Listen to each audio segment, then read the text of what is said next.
하셨습니다.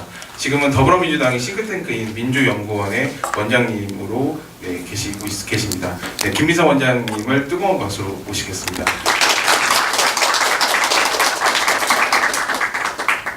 오늘은 마이크가 이렇게 서서 하는 마이크. 네. 그럼 오늘은 얌전하게 여기서 해야 되겠네. 반갑습니다.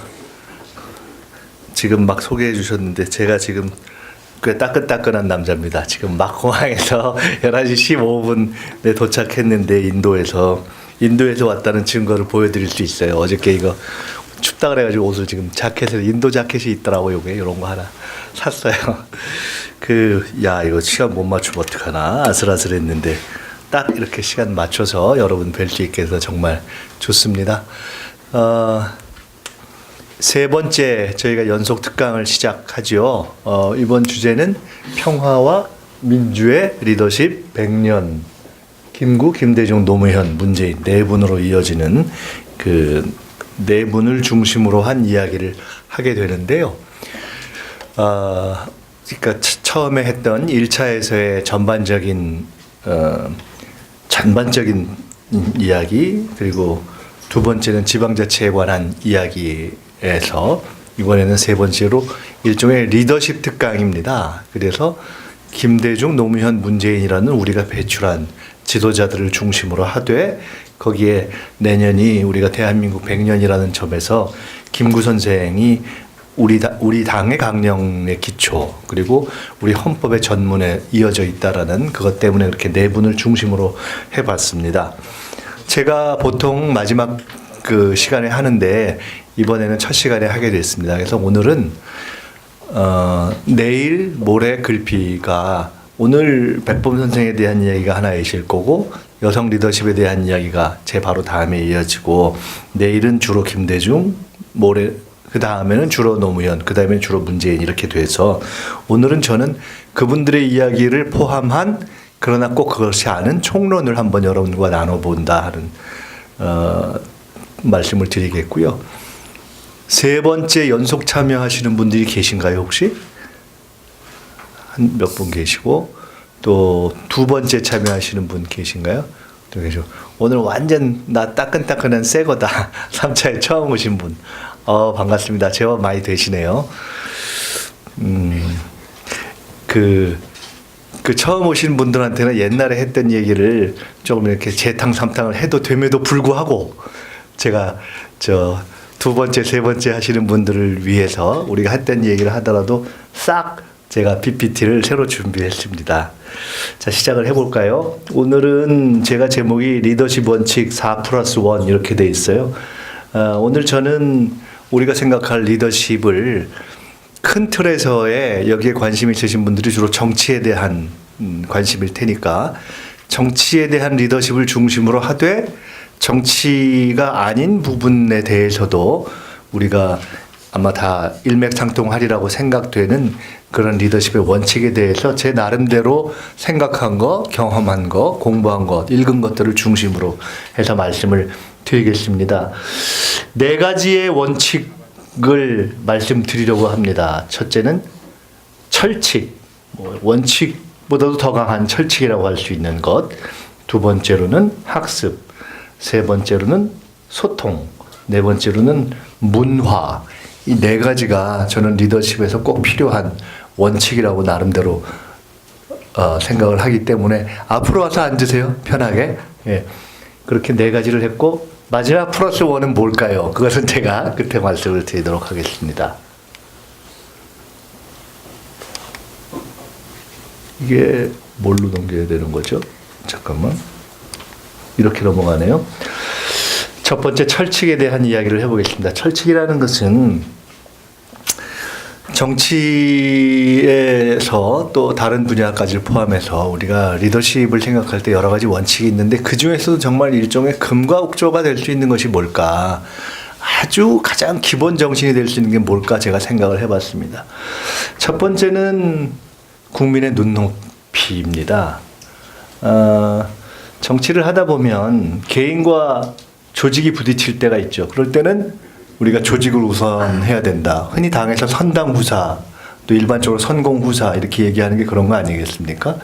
그리고 당연히 당과 경우에 따라서는 국민이 부딪힐 때가 있습니다. 사실은 부딪히는 것이 아닐 수 있지만 어쨌든 일시적으로든 해서 뭔가 이렇게 다른 기준이 적용될 수가 있습니다.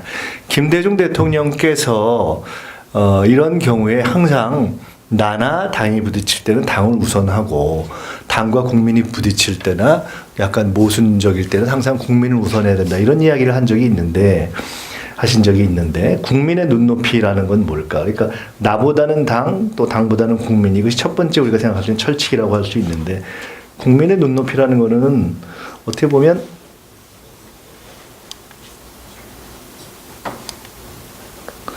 얘가 지금 제가 아직 익숙치가 않네요 작동에. 예. 이게 지금 요걸로 작동하는 거죠? 위에 거. 예. 이게 기계마다 달라가지고 아주 간단한 거죠.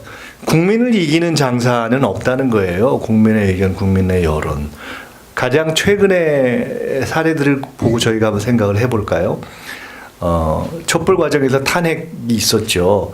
탄핵 때 박근혜 대통령을 탄핵하는 날 국민들한테 물어보니까 여론조사에서 탄핵을 할까요 말까요 하니까 탄핵하자가 78%였어요. 그러니까 보통 여론조사하는 분들한테 여쭤보면은 55% 정도를 넘어가면 어떤 것에 대해서 물어볼 때 특히 정치에 관한 걸 물어볼 때 55에서 60을 넘어서면 이미 그때부터는 의미를 상실한다 이렇게 보는 경우가 많아요. 그러니까 이미 압도적인 것이 돼버리기 때문에 그 다음부터는 내가 생각해서 그렇게 하는 경우도 있고 그냥 분위기 따라 하는 경우도 있고 하여간 대략 그렇게 되는 거죠. 그런데 78%라는 건 압도적인 거죠. 참 흥미롭게도 그날 국회에서 국회의원들이 어쨌든 탄핵을 할 거냐 말 거냐를 정하는데 국회의원 숫자에 정확하게 78%가 찬성을 했으니까 역사라는 건 참 아이러니죠. 근데 그 78% 탄핵 결정에 참석했던 분들의 상당수는 지금은 그걸 후회하기도 하고 또 그때 했던 것과 모순되는 행동을 하기도 하고 어쨌든 당으로서는 그때 그 당시 이름이 뭐였죠? 자유한국당. 그 당시가 새누리당인가요? 에 속한 분들이 많았죠. 피해가기가 어려운 그런 것이 있는 거죠. 국민의 결정, 국민의 눈을. 이 밑에 있는 거는 이거 좀 작게 나왔는데요.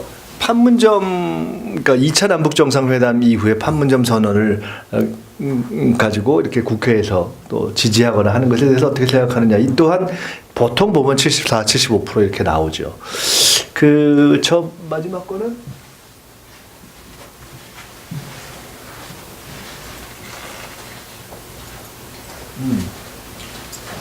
제가 여기서 잘 안 보이니까 조금 키워주세요 하면 그렇게 키워주세요. 이 최근에 문제가 됐던 사립 유치원 관련한 거죠.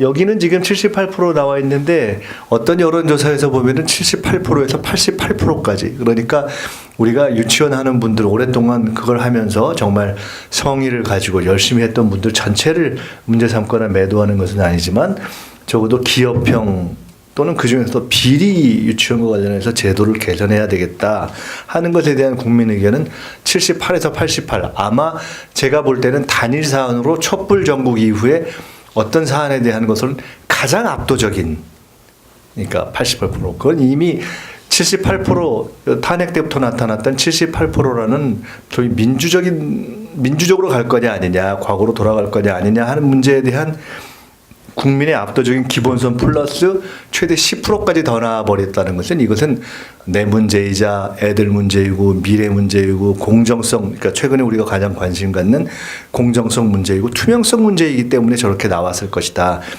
중요한 것은 저렇게 국민들의 의견이 형성될 때 저것을 벗어나면 기본적으로 자살 행위라고 봐야죠. 그래서 사실은 최근에 이제 자유한국당에서 여러 가지 시도를 함에도 불구하고 저런 결정적인 사안에 대한 결정적인 선택, 결정적인 의견에 있어서 국민과 의견을 달리하는 부분이 있을 때는 그것은 본인들의 의도와는 무관하게 그냥 자살골로 그냥 무덤으로 가는 겁니다.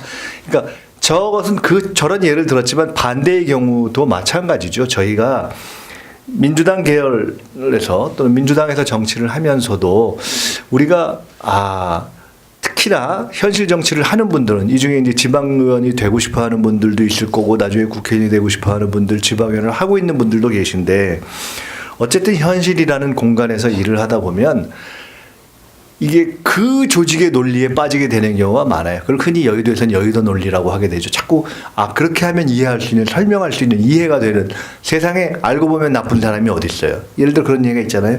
그런 것처럼 여의도 논리에 빠지게 되는 경우가 있으나 어떤 문제가 그런 고민이나 상충에 부딪히는 결국 우리는 벗어나서 국민의 눈으로 봐야 한다는 첫 번째 원칙이 있죠. 그런데 여기서 자, 나보다는 당보다는 국민인데 만약에 오늘의 국민과 내일의 국민 또는 오늘의 국민과 어제의 국민의 의견이 다르다면 우리는 어떻게 해야 될까요? 하는 문제에 현실을 부딪히게 되죠.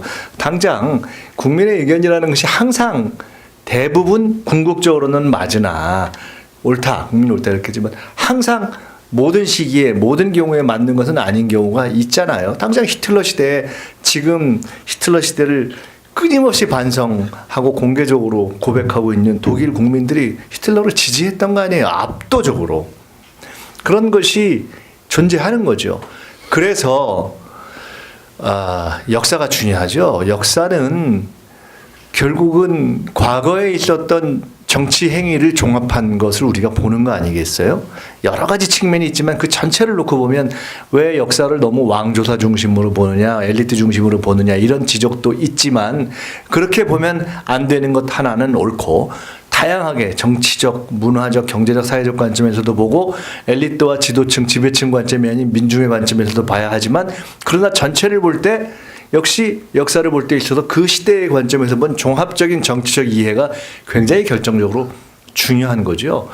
과거에 우리가 조선도 그렇고 동양에서 관리를 뽑을 때 사실은 뭐 지금처럼 뭐 고시를 다양한 분야를 해서 뽑는 것도 아니고 근데 관리를 뽑을 때 다양한 분야에 가서 종사할 사람을 뽑을 때 뭘 보고 뽑습니까? 또는 그들을 앞으로 국가 경영을 하기 위해서 뭘 주로 가르치는가에 대한 고민을 우리가 이조 시대 때도 한 거죠. 그때는 유학이 다스렸던 시대지만 유학이 갖는 어떤 그런 특정한 이데올로기로서의 측면을 빼고 났을 때 그때 고민했던 선조들은 국가 경영을 하는 사람들한테 공부를 가르칠 때 역사와 철학을 우선 가르치는 게 참 중요하다. 근데 두 가지를 가르치는 방법에 있어서 처음은 역사부터 시작하는 것이 좋다라는 훈련되고 검증된 방법론을 가지고 있었다고요. 그러니까 역사라는 것이 그만큼 중요하죠. 제가 저기에 피스메이커라는 책을 소개를 했는데 우리 최근에 이제 우리가 남북 관계가 진전하고 있는데 이 시작은 어떻게 보면은 이제 꼭 진보 정권에서만 시작한 건 아니에요. 왜냐하면 이승만 이후에 박정희 때 이미 7.4 남북 공동성명과 그것이 바로 갖다 놔있던 그런 변화가 시작됐고 보수 대통령이지만 노태우 대통령의 국방정책이라는 것이 있었기 때문에 우리가 과거에 다른 세력, 다른 출신의 지도자나 대통령이나 정부에서 시작됐던 일이라도 의미 있게 평가할 건 평가할 수 있어야 한다고 봅니다. 그러나 가장 결정적인 전환은 결국 김대중 대통령의 햇볕 정책 시절에 시작됐는데 그 햇볕 정책의 일종의 전도사 내지는 디자이너로 우리가 보통 보는 사람이 임동원이라는 분이죠. 국정원장을 했고 그리고 원래는 군인 출신이었고 그런데 햇볕 정책의 디자이너고 설계자고 영어로는 아키텍트다 이렇게 얘기하는 분인데 피스메이커라는 책을 썼죠. 제가 저분 지금 얘기를 왜 했는고 하니 제가 지금 기억하는데 제가 김대중 대통령 때 야당 시절에 국회의원에서 2번 국회의원을 하고 현직이던 김대중 대통령의 당 쪽 총재 비서실장을 제가 했었었는데 지금도 기억하면서 늘 곰씹어 보게 되는 장면이 하나가 있습니다. 그때는 우리가 진보적인 성향을 가진 더구나 호남 출신의 소수파 비주류였던 김대중 대통령이 되는 것이 거의 불가능하다고 생각했던 시절에 DJP 연합이라는 것을 하면서 정권을 잡고 국정을 운영했어요. JP까지 가장 보수적인 히스토리를 가지고 있는 JP하고 손을 잡고 국정을 운영해서 보수파와 손잡고 어떻게 보면 가장 진보적인 법들을 많이 통과시킨 시절이죠. 민노총 합법화, 전교조 합법화, 4대 복지입법이 모조리 그리고 남북관계의 첫 물꼬를 트는 것이 모조리 그때 이루어졌어요. 그러니까 참 DJ는 그런 관점에서 굉장히 지혜롭게 이렇게 문제를 풀어간 경험이 있는 분인데 그만큼 현실 문제를 풀어가는 데 있어서 정치적 기반도 작고 현실의 문제를 풀어가는 데 있어서 JP와의 연합은 중요했고 비교적 JP가 협조도 했어요. 왜? 자기가 평생 이쪽에 시비 건 것이 좀 미안한 면도 있었겠죠. 그런데 그 JP와의 연합을 손을 띄어야 할 수밖에 없고 띄게 된 사건이 있었어요. JP가 그 연합에서 손을 띈 결과적으로는 그렇게 손을 띄게 되니까 DJP 연합이 붕괴하고 그 다음 총선부터는 그러니까 새천년 민주당 측, DJ 측, 그 당시 민주계열이 어려워지게 되는, 그래서 굉장히 고난을 겪게 되는 정치적 그 고난이 시작되는 시작인데 한 2년 정도의 허니문을 거치게 돼서 그 일이 어디서 시작됐냐면 임동원을 잘라라 하는 정치권 내부의 논쟁에서 시작됐어요. 임동원을 잘라라. 그렇지 않으면 우리가 끊임 계속 너네를 밀어줄게. 그 상황에서 DJ가 고민했겠죠. 당연히 쉽지 않은 선택을 한 거 아니겠어요? 저만 해도 그 당시 학생운동 출신이고 가장 젊은 국회의원이고 나름 개혁적이라고 생각하고 당연히 햇볕 정책을 지지하는데 저한테 솔직히 마지막으로 당신이라면 어떻게 선택할래? 어떻게 대통령이 선택할 것이라고 예측하니? 물어봤으면 저는 결국은 임동원 장관을 자르고 손을 놓는 쪽으로 가겠구나 이렇게 생각했을 거예요. 아마 저는 짐작컨대 그 당시 우리 당 소속 국회의원의 대부분이 지금 국회의장을 하고 있는 문희상 의장 같은 분을 포함해서 그런 분이 다 함께 우리 정치를 했던 분들이죠. 정세균 전 의장도 저와 동기이고 이런 분들인데 그렇게 생각했을 거예요. 근데 결과는 대통령은 임동원의 손을 잡고 DJP 연합이 깨지는 거를 감수했어요. 제가 나중에 다시 설명하겠습니다만은 돌이켜서 저는 생각해 봅니다. 그 이유는 DJ가 오랜 경험 속에서 남북 관계라는 것이 무지하게 어렵고 그리고 이에 대해서 내정의 어려움 때문에 잘못된 선택을 잘못된 시그널을 주는 북이라든가 미국이라든가 세계 또는 국내 정치에도 잘못된 시그널을 주는 선택을 했을 경우에는 크게 봐서 훨씬 어려워진다 라는 판단을 했기 때문에 그 시점에서 당도 자기의 지지층도 국민들도 선뜻 동의하기 어려운 굉장히 어려운 결정을 한 거예요. 이때 저는 DJ가 조금 이따 다시 설명드릴 그런 역사적 경험에 기초한 판단을 했다고 봅니다. 국민의 눈높이에서 보지만 동시에 늘 역사를 공부해야 되는 이유가 거기에 있는 것이 아닌가라는 생각을 합니다. 철칙의 세 번째는 정치자금과 관련된 거예요. 정치는 어쩔 수 없이 역사적으로 또 본래적으로 끊임없이 돈과 관련이 됩니다. 정치가 뭐 하는 거냐 하면 여러 가지 좋은 일을 하는데 그것이 이루어지는 방식은 사람과 만나면서 이루어지잖아요. 사람이 만나면 우선 뭐 해요? 밥을 먹어야 되잖아요. 하다못해 밥도 먹어야 되고 일도 해야 되고 모든 게 돈이에요.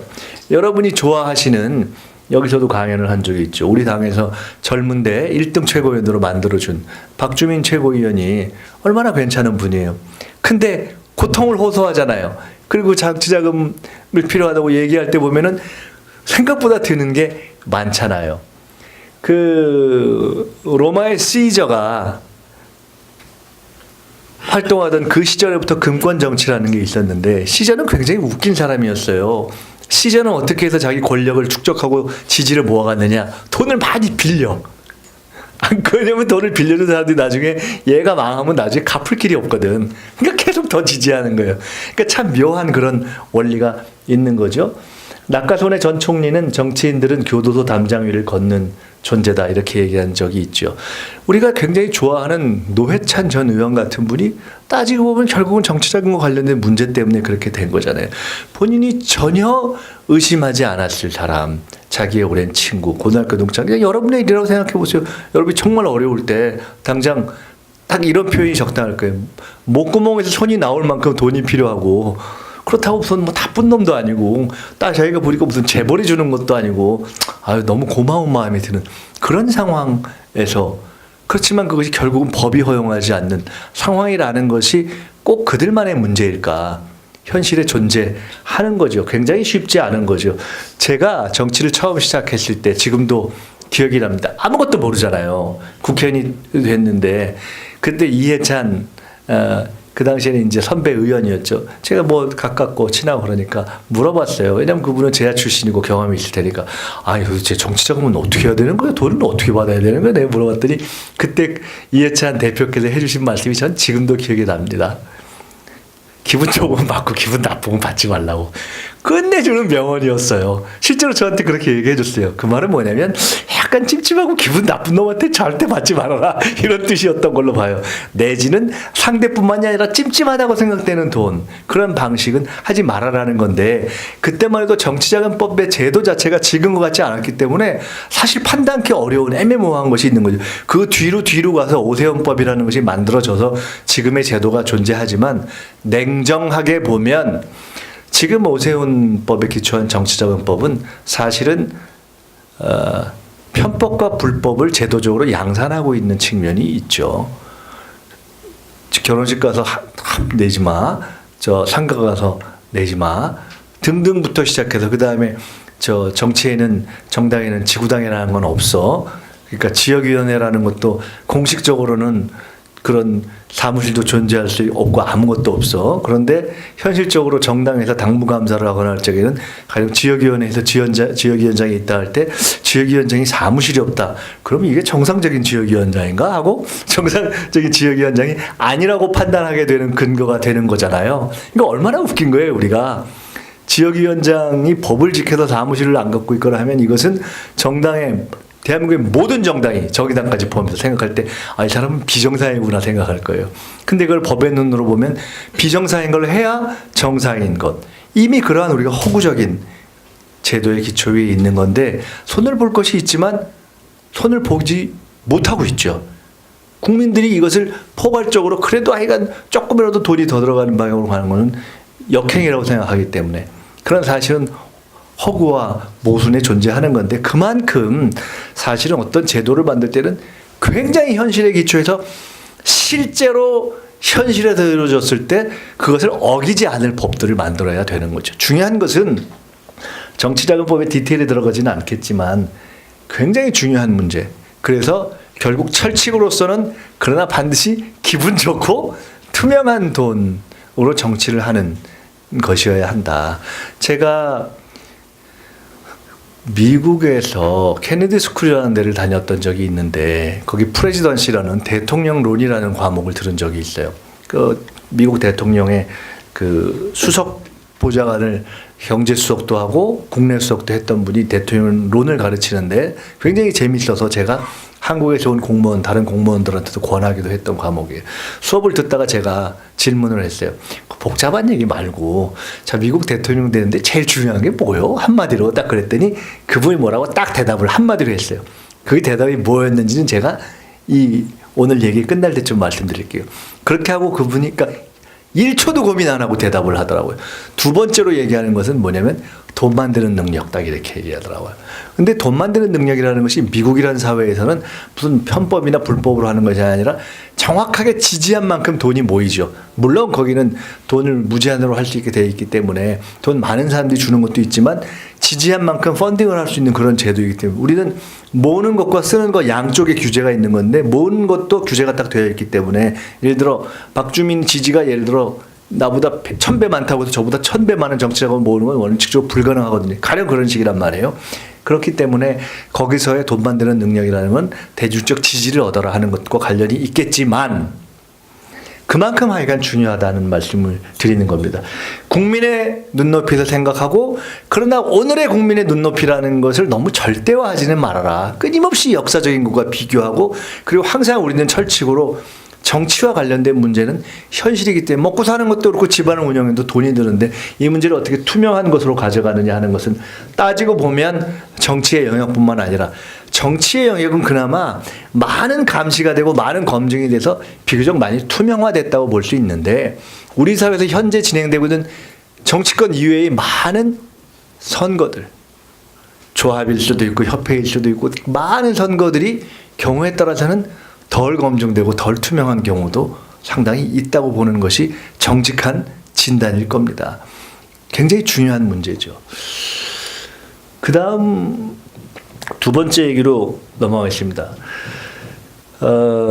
학습. 제가 강조해 마지 않는 리더십에 있어서의 중요한 원칙입니다. 그런 점에서 여기 와서 공부하시는 여러분들은 굉장히 훌륭하신 것이고요. 제가 자주 말씀드리지만 정치권도 그렇고 기업도 그렇고 그러니까 삼성 같은 데라든가 다른 대기업에서 인사를 했던 분들의 얘기를 들어봐도 그렇고 공무원들 가운데 관료사회에서 큰 중앙정부 공무원이든 기초 어떤 지자체의 공무원이든 간에 인사를 했던 분들의 이야기를 들어봐도 그렇고 결론은 처음엔 비슷하게 시작해도 나중에 올라가는 거 보면 끊임없이 공부하는 사람들이 결국 올라가더라 하는 얘기를 공통적으로 듣거든요. 굉장히 중요한 거죠. 제가 김대중, 노무현, 문재인의 공통점이 뭐요? 라고 사람들에게 물어볼 때 저는 첫 번째로 그들이 대단한 독서가였다라는 걸로 봅니다. 그들뿐만이 아니죠. 자, 그런데 그런 의미에서 모든 리더는 독서가이고 학습가였죠. 그건 뭐 제가 지금 비행기를 타고 왔습니다만은 전에 어디서 그런 걸 본 적이 있어요. 비행기 스튜어디스들이 야 보니까 대기업 CEO들이 공통점이 있더라. 하여간 탐은 읽더라. 그러니까 하여간 그런 독서가와 학습가라는 것이 있는데 독서가에 대해서는 알 수 있고요. 학습가라는 것은 끊임없이 주변의 무엇인가로부터 추출하는 거겠죠. 그 왼쪽 그림은 김대중 대통령이 옥중에서 썼던 옥중 엽서입니다. 여러분이 뭐 인터넷 같은 데서 검색해 보면 많이 볼 수 있고 광주의 김대중 기념관 같은 데 봐도 많이 볼 수 있는데 김대중 대통령의 저서가 많은데 저는 그 중에서도 이렇게 보면 지금 와서 한번 이렇게 옛날 걸 돌이켜 보면 그 중에서 백미는 옥중서신 아닌가 하는 생각이 많이 들어요. 그 옥중에서 썼던 것들을 모아놓은 옥중서신이 지금 봐도 깜짝 놀라는, 그러니까 결국 사람의 어떤 정신적 승화, 고향은 결국 그의 고통의 시기에 이루어진다 하는 것을 우리가 볼 수 있는 거죠. 여러분, 저기에 뭐라고 썼는지, 뭐 여보 나 사랑해를 썼건 아니면 나는 정말 조국을 사랑한다를 썼건 뭘 썼든지 간에 저 안에서 거의 뭐 매일 시간이 있을 때마다 저게 저렇겠지만 사실은 우리도 거목에서 써봤지만 요만한 엽서 펼치면 되는 그거를 여기저기 다 해가면서 빽빽했을 때의 사람의 절박함이라는 것에 대해서 한번 생각을 해보십시오. 그 절박함의 상당 부분이 저 왼쪽, 오른쪽 두 번째로 보면 여러분이 찾아보시면 어떤 책을 보내달라고 끊임없이 하는데 그때 정치인 DJ는 비로소 정치인 DJ에서 그 이후에 우리 사회의 재야 또는 지식인 등등이 대화나 토론을 통해서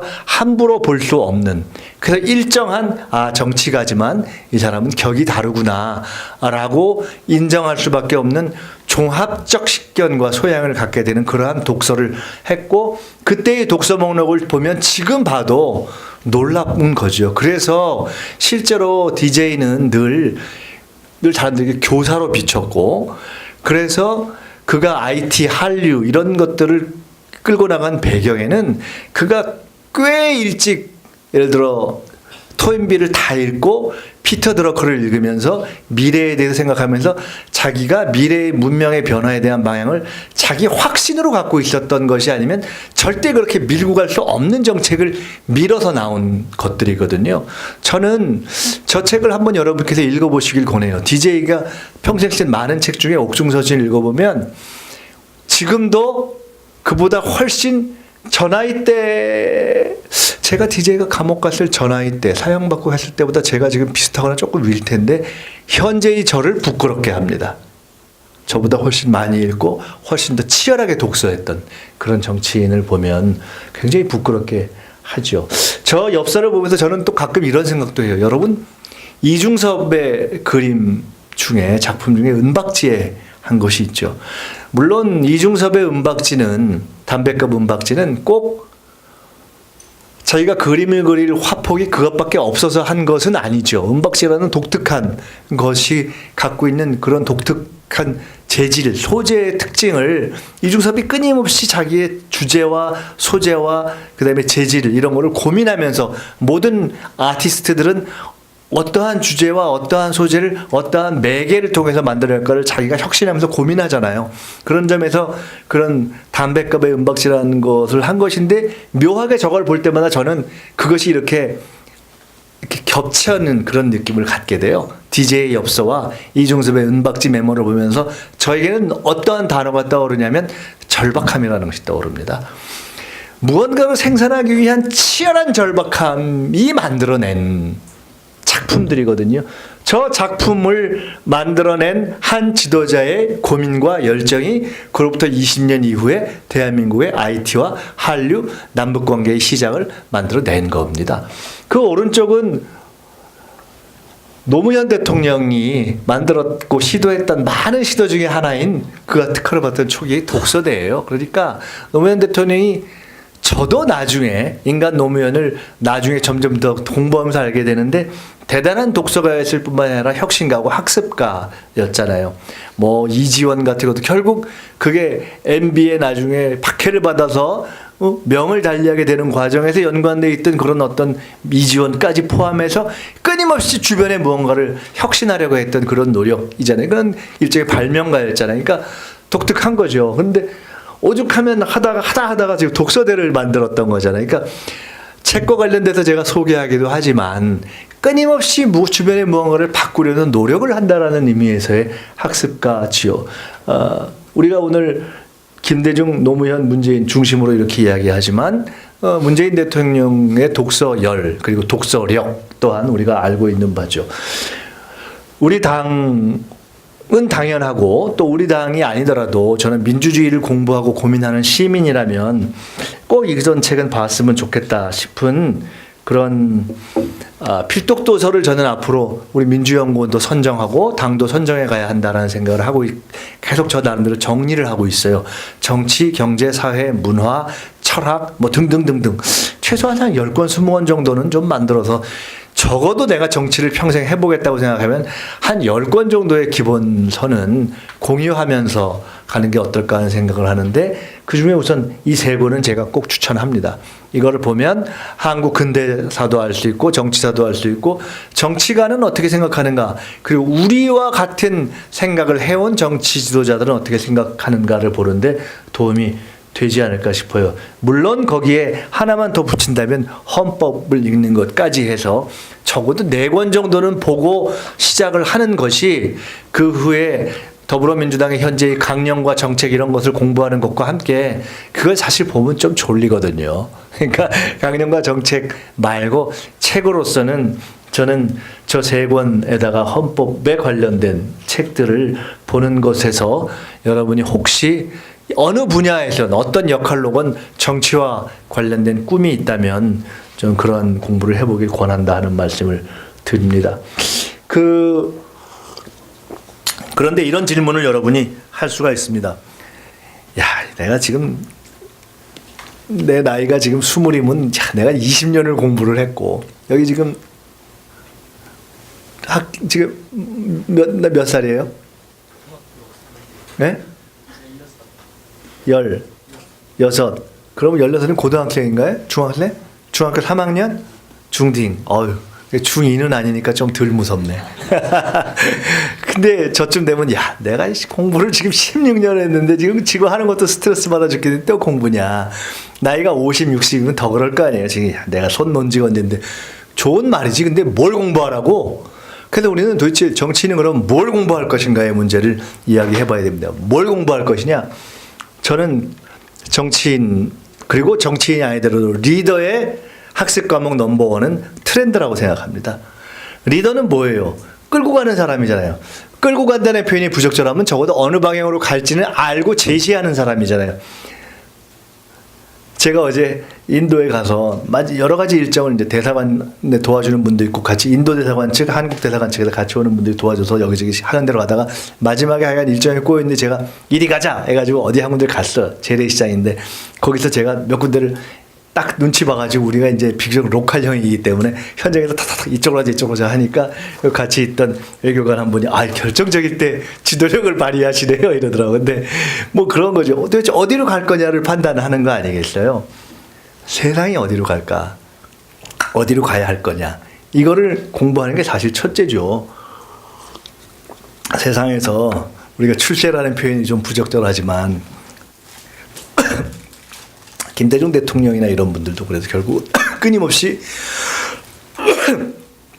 미래가 어디로 갈 것인가. 노무현 대통령도 마지막에 유로피안 드림 이런 책을 탐독하셨다는 거 아니에요?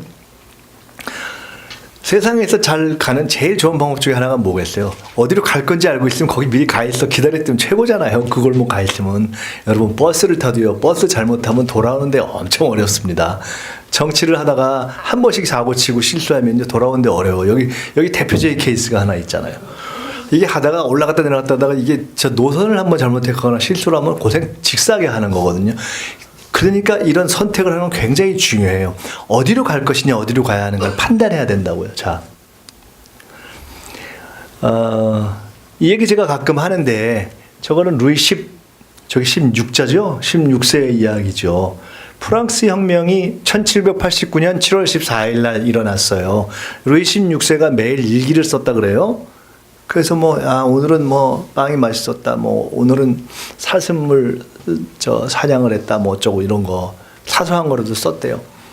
7월 14일 날 루이 16세의 일기에는 저건 영어니까 불어로 써 있었겠죠. 하여간 nothing. 아무 일도 없다 오늘은. 진짜 따분하고 지루하고 엄청 재미없는 날이다. 이런 그러니까 나 이렇게 썼겠죠.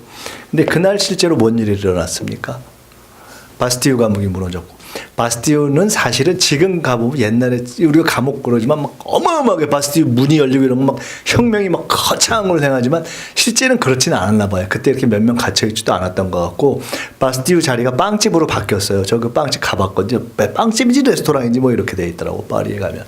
근데 어쨌든 그게 열렸고 결국은 그거를 감지 못했던 루이 16세는 결국 저 과정에서 어떻게 됐죠? 이렇게 됐잖아요. 단두대에서. 그런데 과연 그때 정말 아무것도 없다가 갑자기 저렇게 됐을까요? 실제로 세금 때문에, 그 학정 때문에 먹을 게 없어도, 빵이 없어서 대중들의, 당시 인민들의 고통은 엄청나게 심해지는 것이기 때문에 사실 그것을 관찰했다면 이게 격변, 사고가 나는 것은 명약관화인데 그것을 못 보면 어떻게 되느냐? 루이 14세가 그렇게 이야기했던가요? 짐이 곧 국가다. 막강했던 사람들 아닙니까? 막강했던 사람들. 절대 왕조의 황제라는 건 막강한 거 아니에요. 그 절대 왕정의 황제가 가는 거예요, 그냥. 세상 돌아가는 거 모르면 그냥 가는 거예요. 세상이 그렇게 무서운 거예요. 꼭 요새만 무슨 높은 사람들이 잘못하면 탄핵되고 감옥 갑니까? 그렇지 않아요. 맹자 시대에도 잘못하면 뒤집어 버려라 이랬던 거거든요. 안 되면 뒤집히는 건 역사의 철칙입니다. 세상 돌아가는 걸 모르고 완전 봉창 두들기다가 간 거예요. 전혀 다른 케이스도 있어요. 저 양반은 이성계입니다. 태조 이성계. 여러분, 제가 인도 갔다 왔으니까 인도 얘기를 하는 게 이해가 쉽겠네. 인도도요, 인더스 문명 이후에 대단했던 나라 아닙니까? 우리가 초등학교 때 보면 가보지 않고도 맨날 외우는 거 있잖아요. 무슨 있고, 아소카 대왕도 나오고, 무굴 제국도 나오고. 여러분, 전 세계에 많은 제국이 존재했지만요. 500년을 단일 성씨의 왕조가 간 나라들이 흔치 않습니다. 거의 유일합니다. 고려와 조선이 다 500년씩 갔잖아요. 간단치 않아요. 여러분, 한국의 10대 재벌들이 10년, 20년을 갑니까? 1945년 해방 직후에 그때 10대 기업들 이렇게 보면은 지금은 아마 있지도 않을 거예요. 저기 종각 옆에 화신백화점, 우리 때만 해도 있었어요. 화신백화점. 그거 끝내줬던 거예요. 그게 지금은 없잖아요. 10년이면 바뀌어요. 지금 10대 재벌도, 이게 천하의 재벌들도 10년을 가기가 어려운 거예요. 지금 최고다. 3대? 3대를 간다. 쉽지 않죠. 근데 여러분이 진짜 재수 엄청 좋아가지고 왕이나 왕비가 됐는데 내 자손들이 쫙 가서 500년을 이 나라를 내가 그냥 완전히 왕 노릇을 하면서 산다. 야, 진짜 생각만 해도 가슴이 후끈 달아오르는. 그 재수가 얼마나 좋은 분이에요, 그죠? 운이 엄청나게 좋은 거죠. 저 진짜 집안으로 따지면 운이 엄청나게 좋은, 보통 운이 아니라니까 저런 운은. 그때 저게도 꼭 저럴 운이 아니었어요. 저 할아버지 이안사라고 있어요. 이안사. 그때 사고 쳐가지고 저 몽고 국경까지 도망갔던 사람이에요. 어떻게 도망갔느냐? 그때는 관의 기생하고 연애를 하면 안 돼요. 근데 좋았나 보지? 연애를 한 거예요. 그러니까 다 또 뭐 이런 자식이 다 있어 해가지고 막 잡으려 그러니까 이한사가 상당히 뭐 남자로서 좀 호기도 있고 생긴 것도 괜찮고 리더십도 있었나 봐. 아이씨 나 관둔다고 도망을 가버린 거예요. 어디까지 가냐 쫙 해서 몽고 국경까지 갔는데 따라간 사람만 그 동네 사람 이한사가 가는데 100명이 넘게 따라가 버린 거야 동네에서. 그러니까 진짜 동네에서 좀 괜찮은 남자니까 그랬겠죠. 그렇지만 그는 이쪽의 입장에서 보면 저거 완전히 웃긴 놈 아니에요. 웃긴 사람이죠. 법도 어기고 뭐 예? 관에 그때 관님은 관에 재산이지 어떻게 보면 그 재산에 감히 그걸 재산을 넘보다가 게다가 나라를 벌써 저쪽 가버리고 갔을 뿐만 아니라 몽고에서 벼슬을 받았다니까요. 아니 뭐 조선에서 젊은 애가 똑똑한 애가 하나 온 것 같은데 애가 보니까 쓸만한 것 같아. 야 얘를 시켜가지고 이게 보니까 따라다니는 놈들도 있고 그러니까 얘를 시켜가지고 국경 관리를 좀 시키면 괜찮겠는데 해가지고 몽고가 잘 나갈 때 거기 가가지고 관리가 돼버린 거 아니에요. 뭐 하라고 관직 좋겠죠. 명함 딱 써갖고 다니는 거. 그러니까 사실 그런 사람이 그 뒤에 돌아와가지고 왕조를 세워서 500년을 간다? 그 자손 중에 한 역적의 자손인데 우리 입장에서 보면. 근데 어떤 사건이 일어났느냐. 몽고가 잘 나가잖아요. 조선은 끊임없이 이렇게 변처에 되면 그렇잖아요. 잘 나가는데 그 이한사의 자손의 자손 이성계의 아버지가 이성계의 아버지 이름이 이자춘인가요? 하여간 그때 딱 보니까 세상 판세 쫙 돌아가는 걸 보니까 아이 몽고의 시대는 가는가비요 이러면서 아 이거 우리가 돌아갈 때가 됐다 해가지고 돌아간 거 아니에요. 돌아가서 공민왕한테 공민왕이 처음엔 개혁군주였다가 나중에 좀 어려워지고 실수도 하고 했지만 결국 잘 안 됐지만 가가지고 우리가 이런 경험도 있고 한데 우리 좀 해보겠습니다. 그러니까 공민왕이 몽고에서 거기서 일종의 막저 볼모 비슷하게 갇혀 있다가 오니까 더 반원 감정은 있고 해가지고 다 한번 해보자. 너네가 해보라 해서 힘도 주고 막 이렇게 해가지고 그러다가 결국 저기 병마사도 하고 그렇게 해서 그 자식이 이성계가 딱 돼가지고 결국 500년을 가버린 거잖아요. 앞에는 절대 왕조인데 아 오늘은 아무 일도 없어요. 나 이제 한 방에 못 가고 뒤는 거의 역적 집안인데 딱 선택해가지고 야 세상이 바뀌는 것보다 딱 선택해서 돌아온 것을 선택해서 그것이 500년을 가버리잖아요. 선택이라는 것이 이렇게 무서운 거예요. 미국의 케네디 집안도 마찬가지예요. 케네디가 아일랜드 출신들이 미국에서 대통령이 된다? 상상을 할 수 없던 시점에 그렇게 간 거잖아요. 이 다음 강의가 몇 시에 시작이죠? 네? 30분? 45분이요? 저는 2시 반까지 하게 돼 있나요, 원래? 아, 그러면 시간이 조금 있네. 근데 결국 케네디 집안도 아버지, 그 할아버지가 딱 와서 생각해보니까, 야, 저게 우리가 좀 잘 나가고 싶은데, 일단 돈을 벌자. 그 다음에는 조금 진출을 시키자. 해가지고, 오래 걸리지 않았어요? 딱 3대, 딱 100년 걸려가지고 미국의 권력을 먹은 거예요. 간단치 않은 거예요. 선택이 그런 거죠. 오바마하고 힐러리하고 선거에 붙어가지고 오바마가 이겼잖아요. 제가 여기서 약간의 제 자랑을 좀 하려고 하는 거예요. 2000년도, 2000년대 중반, 2005년인가? 그때 제가 미국에 있었는데 2007년인가 우리가 2007년에 대통령 선거가 있었죠. 그죠? 그때 우리가 졌고 그때 그 전에서 그 즈음에서 미국 대통령 선거하고 한국 대통령 선거가 연달아 있었고 저때 이제 오바마가 된 거예요. 근데 오바마가 될 때 오바마가 되기 한 1년 전쯤에는요.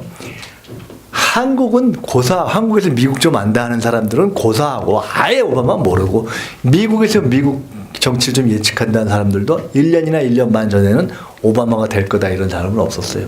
근데 제가 그걸 통밥을 맞췄다는 거 아닙니까? 맞춘 이유는 간단해요. 왜 맞추려고 생각을 했느냐?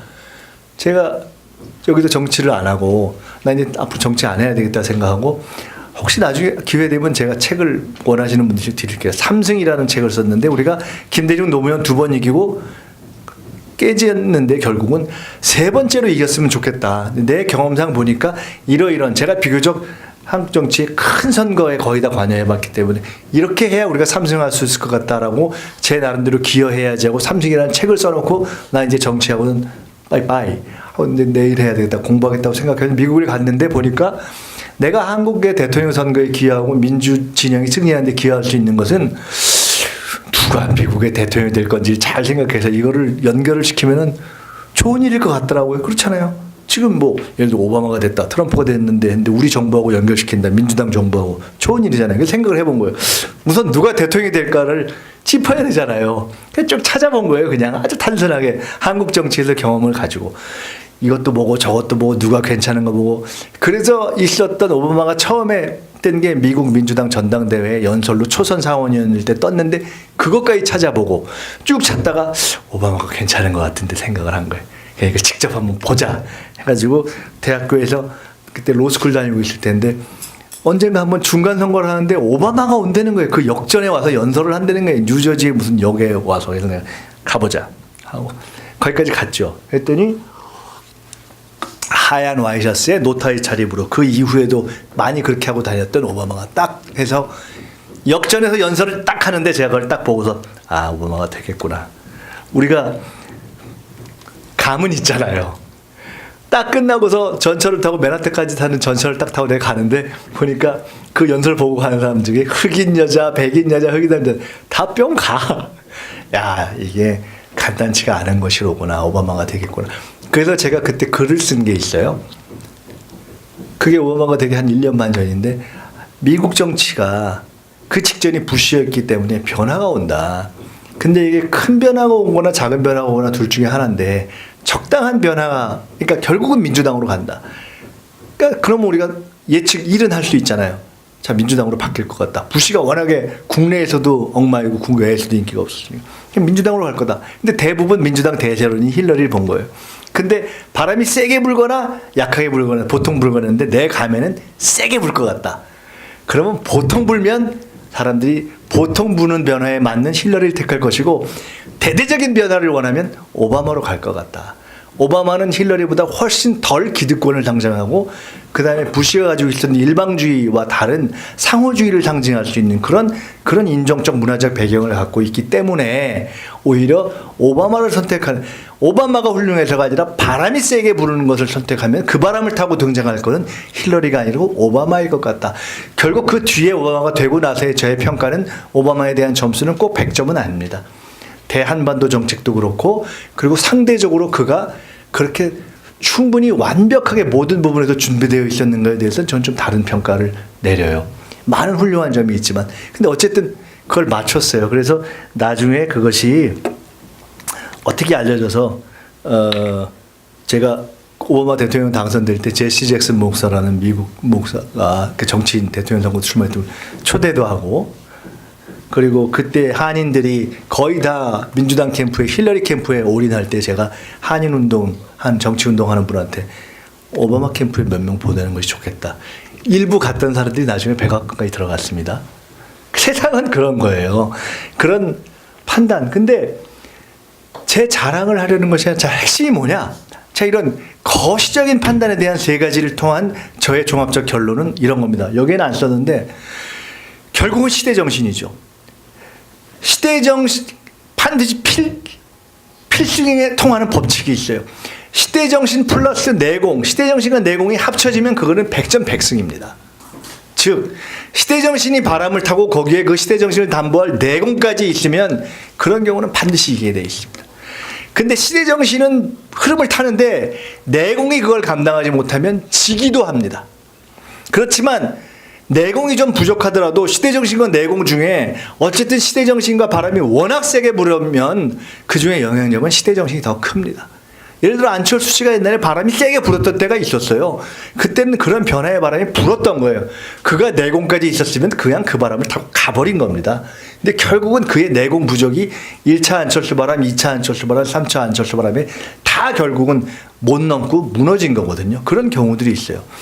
그래서 시대정신을 타고 그게 내공까지 딱 담보되면 그거는 이번에 이기든 다음에 이기든 반드시 이깁니다.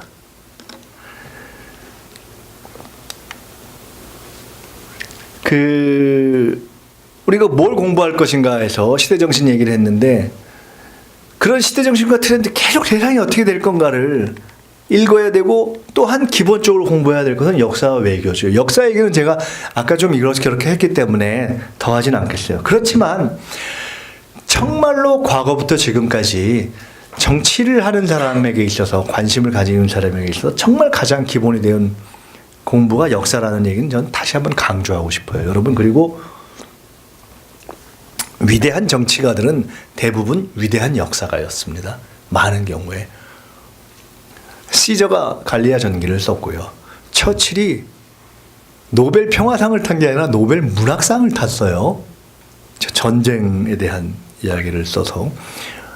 제가 막 지금 갔다 돌아온 인도의 네루는 그가 딸에게 보내는 옥중서신, 감옥에 있을 때, 20대 감옥에 있을 때 그 책을 몇 번 읽었었어요. 그리고 지금 우리가 존경하는 정치주자들은 다 역사를 끊임없이 공부하죠. 역사를 끊임없이 공부하십시오. 그리고 또한 외교는 기본이죠. 외교에 대한 남북관계 뭐 이런 것에 대한 공부를, 필요성을 제가 그냥 중언부언하지 않고 이렇게 말씀드려 볼게요.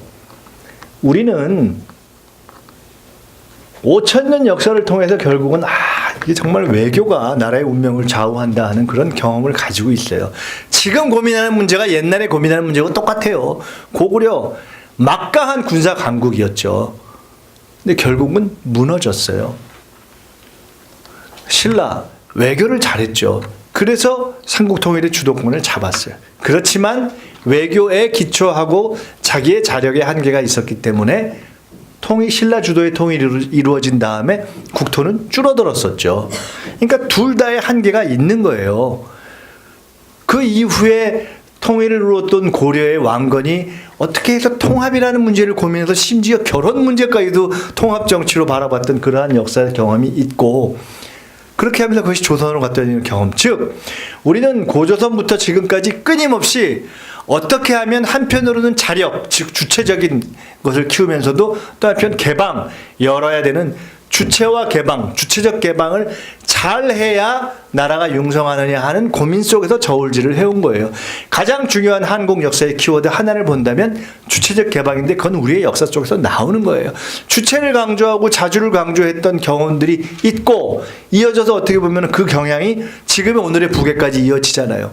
중요한 거예요. 절대 간과할 수 없는 가치예요. 그렇지만 그것을 극으로 추구해서 꼭 성공하지는 않았던 것이 우리의 경험이에요. 동시에 개방을 하고 외교를 잘 해야 해요. 그런데 그것을 하는 데 있어서 반드시 주체적인 힘과 가치가 담보돼야 되는 두 경험을 우리가 가지고 있는 거잖아요. 여기에 있는 말은 김대중 대통령이 아까 제가 소개한 그 책에서, 한 권이 이만큼씩 되니까 두 권이 이만큼 두꺼울 거 아니에요. 80노 정치인이 자기의 생애를 마무리하면서 평생의 정치를 정리하고 자서전에 담은 뒤에 그것을 맨 마지막에 10장의 후기에 요약했어요.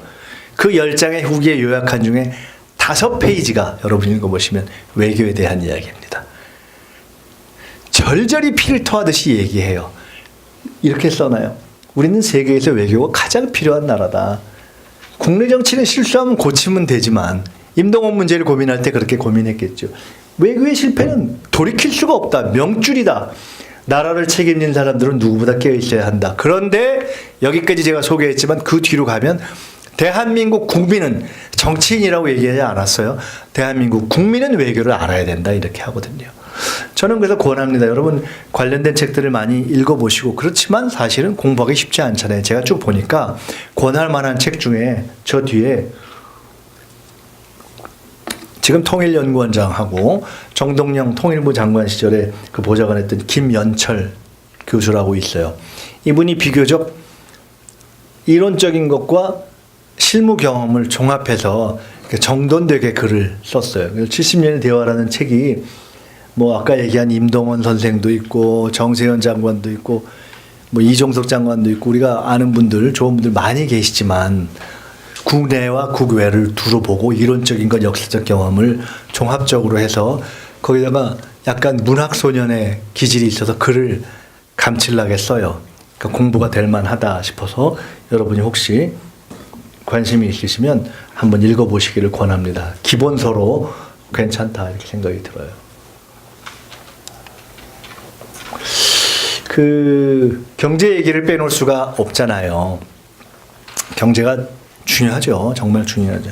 저는 여기서 이제 경제를 공부해야 된다라는 얘기를 하고 싶은데, 무릇 정치에 관심 있는 사람뿐만이 아니라 다 경제를 공부해야 되죠.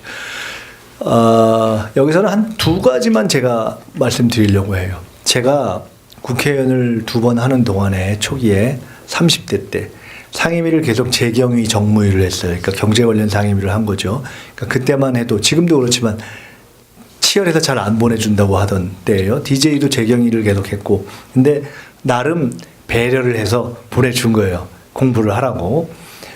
근데 제 임기하는 동안 매년 국정감사 이런 거 평가할 때 그래도 나름 그 소시적에 계속 국정감사 상임위 1등을 했어요.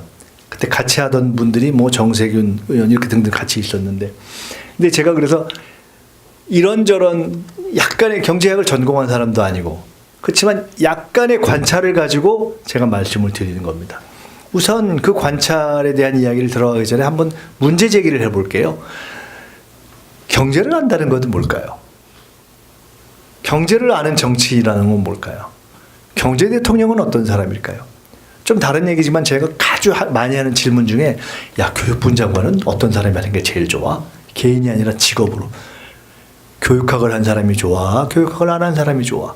대학 교수가 하는 게 좋아? 고등학교 선생님이 하는 게 좋아? 아니면 학부모가 하는 게 좋아? 도대체 어떤 사람이 교육부 전문가야? 교육을 경제적 관점에서 하는 게 좋아? 뭐가 좋아? 어렵죠, 사실. 굉장히 어려운 선택지라고 저는 생각해요. 근데 그런 것처럼 제가 질문하는 거예요. 경제를 안다는 건 뭐지? 경제 대통령은 뭐지? 대표적으로 우리가 내가 경제 대통령이 되겠습니다라고 뻥치고 결국 뭐 별 재미 못 본 분 MB가 있잖아요. 그렇게 주장할 수 있는 근거는 뭐였죠? 내가 경제를 좀 알잖아. 그거잖아요. 근데 여러분, 우리가 앞으로도 흔히, 과거에도 종종 빠졌고 앞으로도 흔히 빠질 수 있는 오류이기 때문에 저는 저걸 한번 짚어봐야 된다고 봐요. 경제를 안다는 건 뭐냐? 리더가 경제를 안다는 건 뭐냐? 경제 대통령은 뭐냐? 국내외를 통틀어서 결과적으로 경제적인 성과, 자기의 임기 또한 또는 그 임기 이후에 어떤 방향을 바꿈으로써 그 나라의 경제적인 성과를 창출한 지도자 중에 이른바 경제학 교수 출신 또는 이른바 기업인 출신이 그리 많지 않아요. 오히려 실제로 역사적으로 큰 시비 없이, 아, 그래, 저 사람이 경제적으로 훌륭한 지도자였어, 경제 대통령이야 라고 평가받는 사람들이 누가 있을까요? 뭐 우리가 백보양보에서 박정희 한번 쳐봅시다. 그 다음에 김대중 대통령 어쨌든 IMF를 극복했고 IT, 한류 이런 거에서 많이 갔으니까 어쨌든 우리가 현재를 평가하긴 그러니까 과거의 경우를 보자고요. 미국의 루즈벨트 대통령 뉴딜을 극복했잖아요. 그러니까 뉴딜로 대공황을 극복했잖아요. 경제 대통령이라고 할 수 있죠. 그러니까 막 밀어준 거잖아요. 근래에 놓고 보면 클린턴 정도가 그렇게 평가받을 거예요. 클린턴이 왜 그러냐? 사고를 엄청 많이 쳤잖아요. 뭐 루인스키부터 시작해서.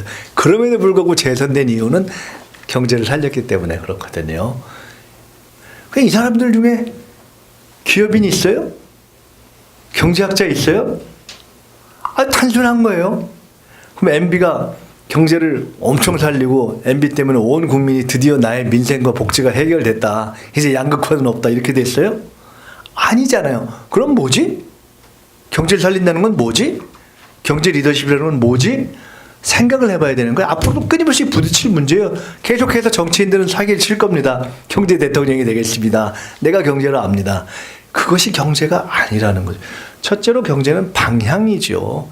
큰 틀에 있어서의 적어도 하루하루 자기가 경제 기업 현장에서 있는 사람이 아닌 적어도 일정한 공적 영역에서의 지도자라면 그것은 방향의 문제에 대해서 어느 방향으로 갈 것인가에 대한 명료한 방향 감각을 가지고 있어야 하는 것이 첫 번째일 거예요. 지금 우리가 가는 길, 포용 성장, 포용 국가로 가는 길, 이거는 그 과정의 어려움이 일시적으로 있을 수 있고 지금도 있을 수 있고 앞으로도 있을 수 있지만 우리가 역사적으로 선택한 전 올바른 방향이라고 확신을 해요. 여기에 더 나은 현명한 디테일 정책들이 합쳐지고 그리고 그 정책에 일정한 성과를 안정적으로 기대할 수 있는 시간, 안정적인 집권의 기간 이런 거에 담보된다면 박정희의 성공의 비결 중에 가장 중요한 거 하나는 그가 18년을 했다는 거거든요. 이미 민주당 정부에서 만들었던 경제정책을 갖고 중간에 여러 번 사고 나고 여러 번 실패했지만 18년을 갖고 국민과 함께 갖고 절박한 국가의 상황에 있었기 때문에 그게 간 거거든요. 일정하게 박정희의 군에서 훈련된 그런 계획적인 리더십이 작동한 것이 있죠. 그건 평가돼야 돼요. 그렇지만 그 당시에 그 상황에서의 안정적인 정치를 갖고 갔기 때문에 그런 거거든요. 자, 두 번째로 경제는 심리입니다. 박정희 때는 하면 된다가 먹혔고, 그리고 DJ 때는 금을 모았잖아요. IMF 때. 즉, 정치가의 경제적인 리더십이라는 것은 대중들을 어떠한 방향으로 혹은 하면 된다로 혹은 새마을운동으로 혹은 금모으기라는 것으로 함께 가면서 국민들이 함께 작동해낼 수 있는 그러한 심리를 만들어내는 역량 자체가 경제 지도력인데, 이와 관련해서 제가 여러분께 드리고 싶은 말씀은 여기서 약간 이론적으로 가보자고요. 경제를 심리로 해석하는 또는 정보, 비대칭의 상황에서 어떤 정보의 비대칭이 있다. 이런 속에서 정보를 잘 전달함으로써 문제를 풀어가는, 이건 경제학 이론에서도 있는 거니까.로 볼 때 굉장히 중요한 거 하나는 언어의 문제예요. 경제를, 정치를 앞으로 하고 싶다 또는 정치에 관심이 있으면서 경제에 대해서 공부하려고 하는 분들은 반드시 경제 언어를 공부해야 됩니다. 무슨 말이냐면, 물론 그 이후에 경제가 바뀌는 이후에는 비판받기도 했지만, 예를 들어 미국의 경제 황제였다고 하는 그린스판 같은 사람들, 연준 의장 이런 사람들은 뭐냐, 미묘한 언어를 가지고 시장에 영향을 미치거든요. 저는 이렇게 생각합니다. 우리나라에 금융감독위원장이라는 자리가 있어요.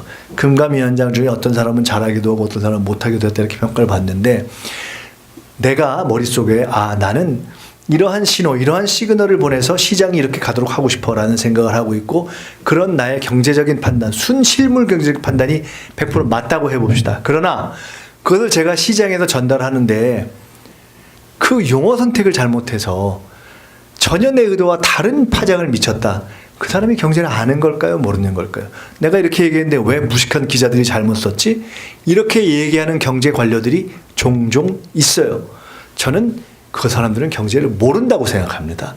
어느 수준 이상, 특히 정치 리더십에 있어서 정치를 아느냐 모르느냐는 경제학 개론을 많이 알고 경제의 정책의 디테일을 아느냐가 아니라 그것을 정확하게 사람들이 어떻게 받아들일까 하는 심리에 대한 이해를 통해서 그것에 작동할 수 있는 언어를 정확하게 구사할 수 있어야 되는 거죠. 정치의 영역에서 경제를 안다는 것은 바로 이러한 것들입니다.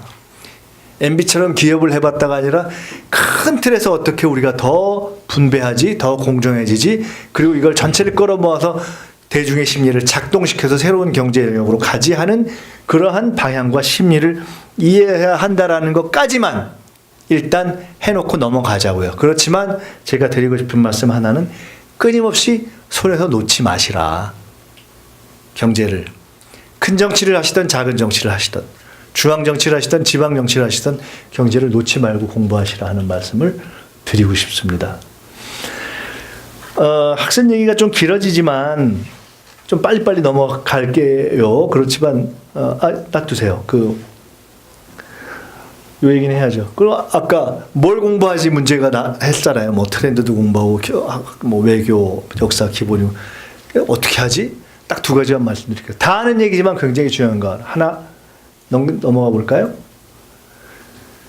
지난번 강의를 할 때 제가 보신 분들이 있을 거예요. 자전거 안장 갖고 비슷하게 그려놓은 황소머리라는 제목의 피카소의 작품.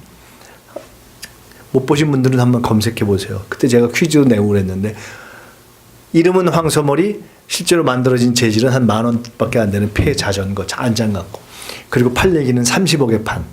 그것을 한 피카소는 이렇게 얘기합니다. 나는 뭘 새로 창조하지 않아. 그냥 관찰하는 거야. 있는 것 중에서 찾는 거야.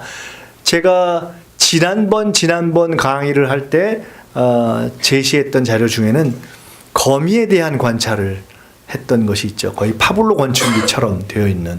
근데 그 관찰자는 김대중이었고, 관찰의 장소는 옥중이었고, 관찰의 시간은 그가 사형을 받은 후였습니다.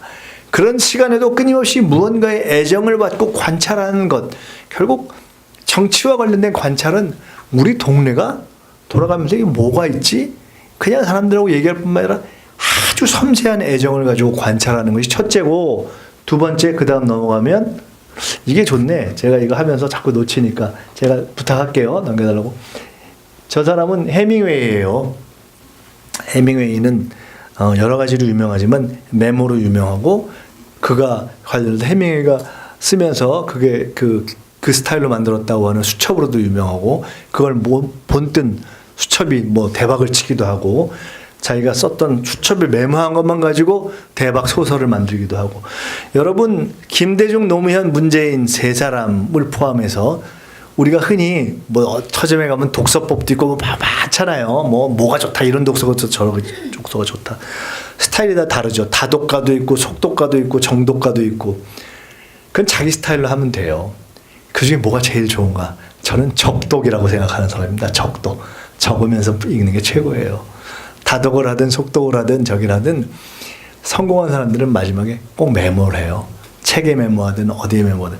그래서 여러분의 방식으로 메모해야 됩니다. 종이를 한 장 갖고 메모하든 수첩에 메모하든 앱에 메모하든, 앱이 아니면 하다못해 그 일정 핸드폰에 있는 일정 밑에 설명란에다가 메모해 놓든 그래서 계속 옮기든 메모를 해놔야 돼요. 메모를 반드시 해야 되고, 그 메모를 글로 하든 아니면 사진을 찍든. 혹시 지방의원에 출마하고 싶다, 혹시 나중에 국회의원 하고 싶다, 선거에 나가고 싶다, 출판기념회도 해야 되고 책도 써야 되고, 제일 좋은 게 뭐냐? 찍어 놓으세요. 그냥 다에다가 관심 있는 사진 찍어 놓고 간단하게라도 밑에 메모해 놓고, 정 안 되면 그걸 모아서 책으로 내는 게 최고예요. 그 평소에 해놓고 그 관심을 가지고. 제가 영어로 정책을 policy 이렇게 하죠. Policy. 제가 가끔 fallacy 이런 얘기를 합니다. PHOLICY, PHO.LICY, 포토하고 팔러시를 붙인 거예요. 늘 정책적인 관심이 있거나 돌아다니면서 관심 있는 건 찍으세요. 사진의 눈으로, 내가 사진의 눈으로 정책을 기억해 놓으세요. 그거 관련돼서 나의 관심을 정리해 놓고, 우리 동네에 뭐가 있는가 찍어 놓고, 요걸 나는 이렇게 바꾸고 싶다. 메모 한두 줄에 해 놓으세요. 거기서 땡기면 약간 시적인 것도 하나 써놓고, 이거 모아서 한 100페이지 모으면 책이지 뭐 별게 있어요. 어렵게 가지 말자고요. 그런 것들을 준비를 해야 돼요. 넘어가 보세요. 자, 소통으로 넘어가겠습니다. 우리가 이제 한 30분 남아있네요. 그래도 저는 다른 강의와 조금 달리 할 수만 있다면 제게 주어져 있는 시간의 최대한을 이렇게 말씀드리는 데 쓰고 싶어요. 왜냐면 우리가 그 다음에 질의응답도 좋은데, 다른 강사보다는 이후에 여러분하고 질의응답을 할 수 있는 기회도 있고, 여러분이 혹시 개인적으로 뭐 이메일을 통해서 할 수도 있고 하니까 조금 더 충분히 말씀을 드리는데 시간을 좀 더 쓰더라도 양해를 해주시고, 몇 분 남으면 질의응답하고, 또 여차하면 중간에 그냥 손 들고 하세요. 상관없어요. 얘기하다가 중간에 그냥 궁금한 거 있으면 얘기하면 풀어가자고요.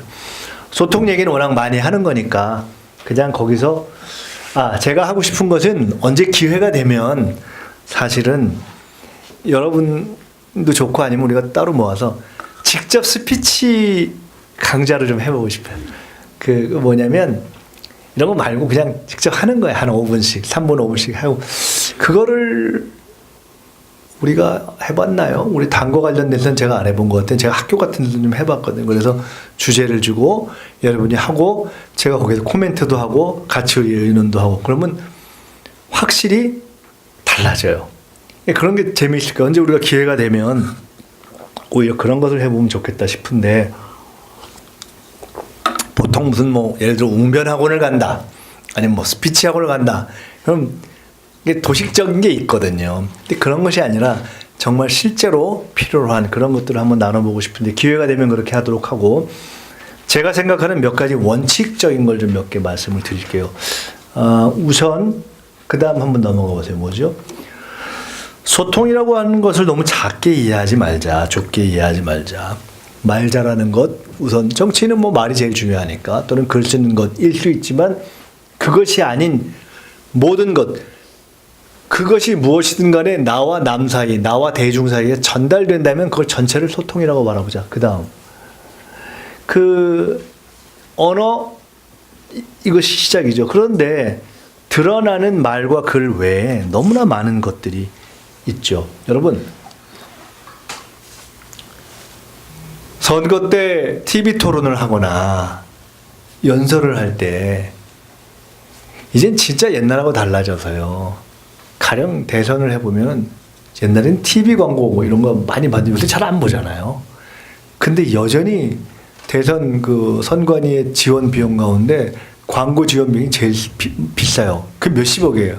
그 사실 저는 그거 고쳐야 된다고 생각해요. 지난 대선하면서 제가 그랬어요. 제가 그 종합 상황 본부장이었는데 딴 데 쓰고 싶은데 제도상으로 여기에 거의 한 100억 이상 막 지원하게 되어 있으니까 어쩔 수 없이 광고를 하는데 옛날 DJ 때 한 20년 전에는 그 돈 쓰는 게 맞아요. 그래서 막 유명한 사람에서 TV 지원 연설도 했어. 지금 누가 보질 않아요. TV 지원 연설 이런 거. 차라리 재밌는 영상 직접 만드는 게 낫지. 돈이 많이 들지도 않아요. 그러니까 세상이 바뀌었는데 여전히 제도가 못 쫓아가고 있는 거예요. 그런데 하여간 자, TV 토론 같은 걸 한다고 해봅시다. 과학적인 통계나 경험적인 통계로 보면 여러분 그런 거 하고 나서 사람들이 뭘 기억할 것 같아요? 누가 잘했다고 할 것 같아요? 내용을 보나요?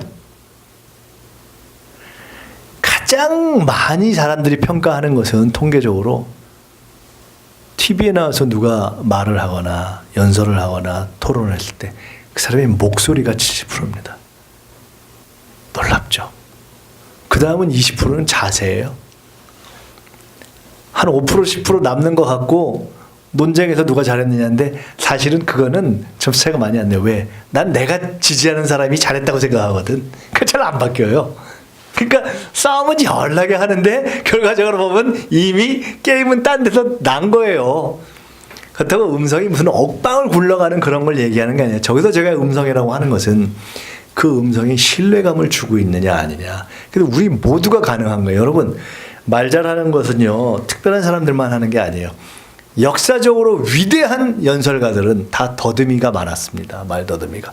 모세도 그랬고 처칠도 그랬고 킹즈 스피치에 나오는 그기도 그랬고 그게 실화예요. 아니 성경에 나와 있잖아요. 모세가 제가 말이 조금 안 되는데요. 그러니까 야 너 내가 너 말 잘하라 그랬냐? 그 누구지? 니네 형 아론? 거기가 말해. 너 그냥 지팡이나 싣고 다녀 뭐 이런 거였잖아요. 안 되거든 이게. 근데 한마디 두 마디를 해도 그것이 어떤 신뢰성과 전달력이 그러니까 전혀 다르단 말이에요. 심지어 침묵이 오바마가 총기 난사 사건에 갔을 때 가서 연출이든 아니든 참으로 정말 뭐라고 말할 수 우리가 어떤 행사가 갔을 때 저희들 같은 경우는 너무 슬픈 행사인데 가서 뭐 얘기를 하라 그러면 너무 말을 할 수가 없잖아요. 그것을 그대로 표현한 51초의 침묵이 주었던 감동도 있을 수 있는 것이고 제스처도 있는 것이고 또 심지어 우리가 흔히 이야기하는 저 사람이 옷을 어떻게 입지? 넥타이를 어떻게 하지? 브로치를 어떻게 하지? 다 그것이 소통이잖아요. 예를 들어서 이게 대표적으로 제가 이 바뀐 분 한번 골라봤어요. 우리 아는 사람 중에 이거 신경 써서 많이 바꾼 분 여기서부터 여기까지 자 열심히 바꿨다 진짜. 근데 그 노력했잖아요. 재밌잖아요.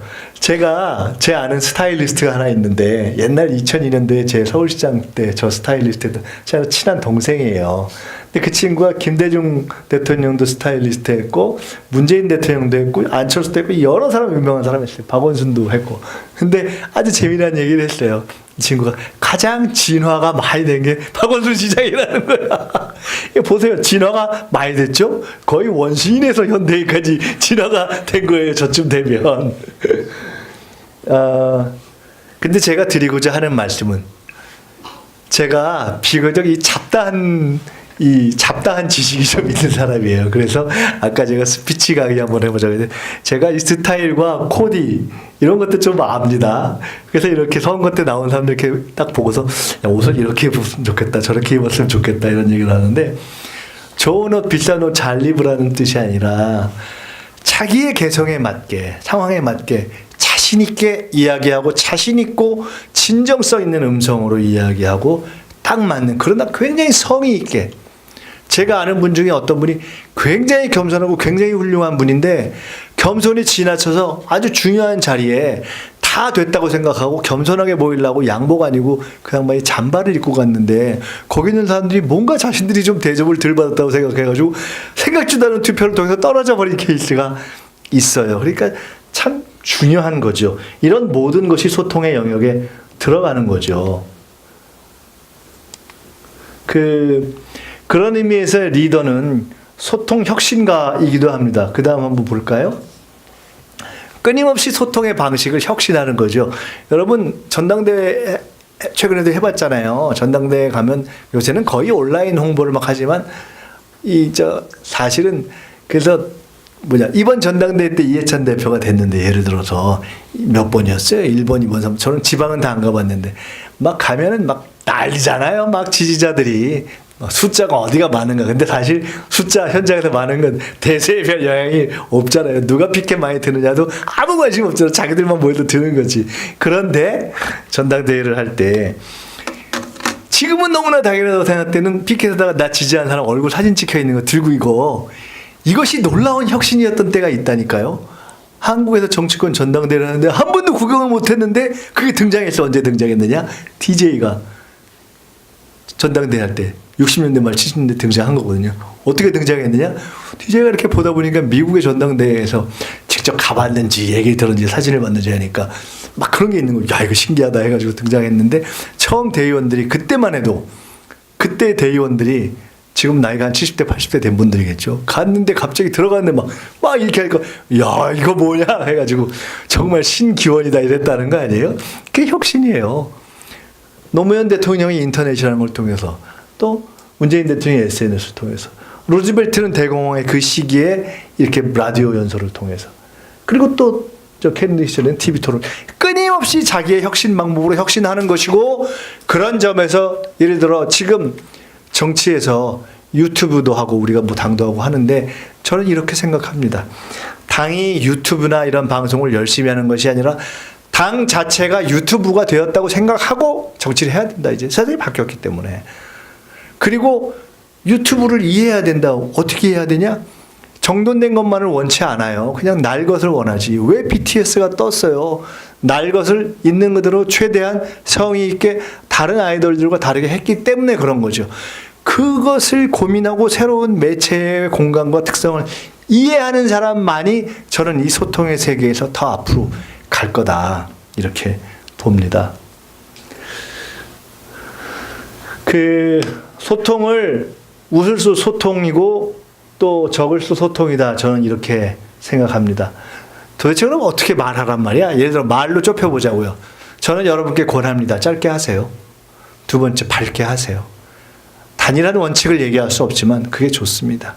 말 길게 해서 득보는 경우는 별로 많지 않아요. 비교적 평균적으로 짧게 하는 게 좋습니다. 게티스버그 연설도 그랬고 굉장히 적은 단어를 그것도 대부분 단음절의 단어를 썼고 우리가 기억하는 많은 탁월한 지도자들이 정치인이건 누구건 저번에 제가 한번 얘기했나요? 우리 전설 코미디언 배삼룡 선생 주례사에서 그랬다는 거 아닙니까? 주례사 딱 하는데 내가 뭔 얘기할 줄 알지? 그러고 내려갔다는 거 아니에요? 그리고 백범 김구 선생은 야 너네 얼굴 보니까 니네 아버지 생각난다 끝 이랬다는 거 아니에요? 뭐 있어요. 그게 주는 감동이 있잖아요. 그렇게 할 수는 없겠지만 짧은 게 좋죠. 그리고 밝은 게 좋아요. 밝은 것은 이미 우리의 촛불의 언어, 광장의 언어가 그렇게 진화했잖아요. 80년대처럼 막 이것만 하는 게 아니라 지난번 박근혜 탄핵 때 모든 광장의 언어들이 진화했잖아요. 웃기잖아요. 재밌잖아요. 그것이 세상이 원하는 바잖아요. 밝고. 탁월한 지도자들, 역사에 말로 대중을 설복했던 탁월한 지도자들이 예조로부터 간디에까지 다 사실은 탁월한 유머를 구사했던 분들이죠. 그리고 솔직히 얘기하는 게 좋죠. 참 아까운 분. 저는 최근 당대의 정치인들 가운데서 언어를 구사했던 분들 가운데서는 노회찬 의원이 최고가 아니었나 이런 생각을 가지고 있어요. 제가 여러 사람 좋아하는데 참 아쉽고 아까 우리가 정치자금법 얘기하면서도 그러니까 저런 분들이 그렇게 갔다는 것이 아쉬운 것인데 예를 들어 말을 잘하는 분 중에 최근에 보면 촌철살인 중에 진중권도 있고 박지원 대표 등등등등한데 저는 여기를 최고로 있던 중에선 제일 아쉬워해요. 왜? 따뜻함이 느껴지기 때문에. 너무 후벼 파는 것은 한계가 있어요. 그래서 어떤 이야기를 하면서도 거기에 인격을 실어서 하는 것이 저는 좋겠다 하는 생각을 합니다.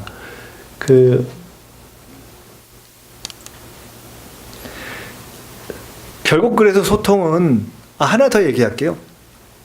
여러분 혹시 말할 기회가 생기면 이제 이렇게 제가 예를 들어 스피치와 관련된 강의나 아니면 실전을 해봐요. 그럼 고민들 엄청 해요. 근데 너무 고민하지 말고 제일 고민해야 될 첫째가 있어요. 뭐냐면 결론을 생각하세요. 결론이 중요하지 뭐. 결론이 중요하고 결론이 훌륭하면 나머진 디테일이고 기술이에요. 물론 그걸 잘하면 좋지. 하지만 결론이 중요한 거예요. 컨텐츠와 내용과 결론을 먼저 생각하고 그걸 어떻게 포장하고 전달할 건지 생각해. 절대 그걸 잊어버리지 마세요. 나머지는 다 장식이거든. 그렇지만 장식이 중요하지만 결론을 항상 생각해. 그렇기 때문에 그 결론이 짧고 밝은 것이 좋은 것이에요. 그리고 거기에 인격을 담는다는 것은 소통하고 또 배려하고 역지사지하는 거죠. 이거 실화. 한 국회의원 사모님이 국회의원 선거 때 후보 갔는데 마침 이렇게 같이 인사로 대화하다 어떻게 두 분 만나서 결혼하시게 됐어요? 그러니까 글쎄요. 제가 그때 눈에 콩깍지가 껴가지고 거기 있던 분들은 시각장애인들이었어요. 근데 뭐 그냥 나올 수 있는 얘기잖아요. 그렇죠? 근데 그건 참 서로 하고 나서 진짜 그 썰렁함 그런 거 있잖아요.